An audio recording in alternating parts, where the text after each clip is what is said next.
রমজান মাসে দুপুর 12টায় আল্লাহর একটি খাস নাম যদি কেউ 7 বার পড়তে পারে, আমার আল্লাহ তার মনের সব আশা পূরণ করে দেবে ইনশাআল্লাহ। আল্লাহর কসম করে বলছি প্রিয় ভাইরা আমার, রমজান মাস এটি গুরুত্বপূর্ণ মাস, দোয়া কবুলের মাস।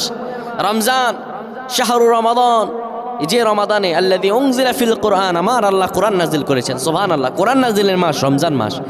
কোনো ব্যক্তি যদি রমজান মাসে দুপুর 12টা যখন বেড়ে যাবে, দুপুর 12টা বেজে যাওয়ার পরে মানুষগুলো তখন যদি আল্লাহ তাআলার এই খাস নামটি 7 বার পড়তে পারে, আমার আল্লাহ তার সব দোয়া কবুল করে দিবেন। কি অবস্থায় আছেন আপনি?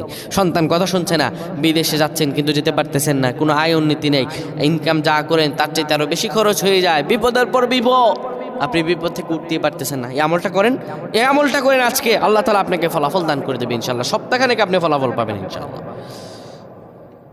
যখন দুপুর 12টা বেজে যাবে, আপনি তখন কোনো মসজিদ কিংবা ঘরের একটি কোনায় বসে যাবেন, যায় নামাজ বিছিয়ে বসবেন।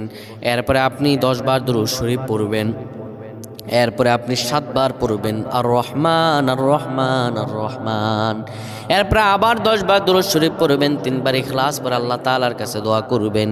এইভাবে যদি দোয়া করতে পারেন, আমার আল্লাহ তাআলা আপনার সব দোয়াগুলো কবুল আর মঞ্জুর করে নিবে।